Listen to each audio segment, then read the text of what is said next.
GED language arts questions may give you two passages on the same issue. The task is not to summarize each passage separately and stop. You must determine how the texts relate. They may agree on a problem, but recommend different solutions. They may use different evidence, address different audiences, or express different tones. Efficient comparison depends on reading each passage with a clear set of questions. After reading the first passage, write or mentally state a compact profile. The author's main point, purpose, tone, and strongest supporting evidence. Keep it brief. You are creating a reference point, not a full summary. Without that profile, details from the first passage may blur when you read the second, making the comparison slower and less accurate. Apply the same questions to the second passage. What is its main point? What does the author want the reader to believe or understand? What tone appears? What evidence carries the argument? Using the same categories prevents an unfair comparison, such as comparing the first author's evidence to the second author's tone. Compare like with like. Do not reduce the relationship to agree or disagree. One author may agree that housing costs are rising but blame limited construction. Another may blame wage stagnation. They agree about the condition and disagree about the explanation. A strong comparison identifies the exact level of agreement or disagreement. Look separately at problem, cause, evidence, proposed response, and expected result. The reading strategy changes with text type. In a literary passage, track who wants what changes, and what the language reveals about character or theme. In an informational passage, track the central idea, supporting evidence, structure, and purpose. Both require inference, but the evidence may look different. A character's action can function like evidence, just as a statistic can in an article. One passage may provide statistics from a large study, another may provide a vivid personal example.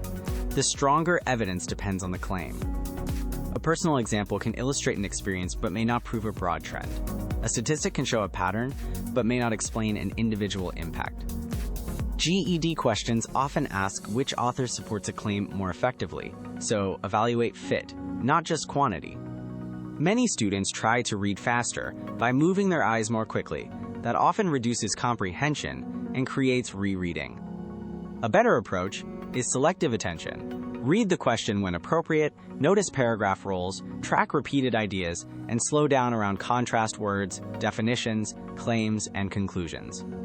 Efficient readers vary their speed, instead of treating every sentence as equally important.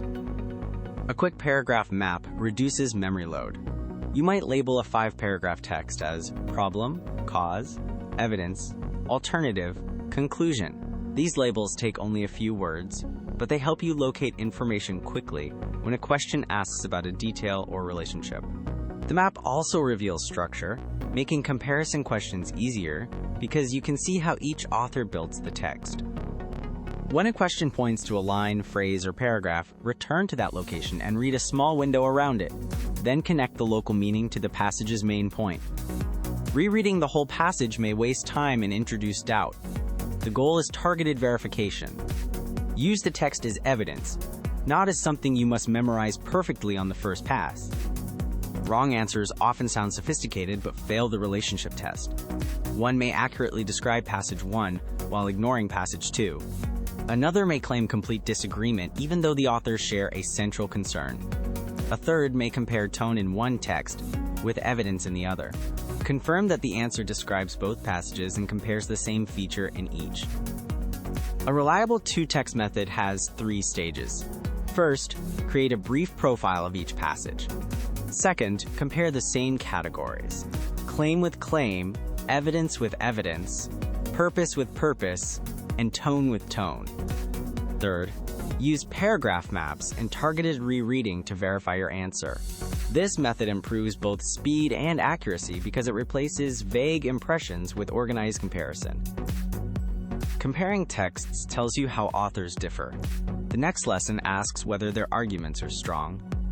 You will learn how to identify a claim, separate evidence from opinion, test whether the reasoning connects, and judge whether the support is relevant and sufficient. Those skills are also essential for the GED extended response.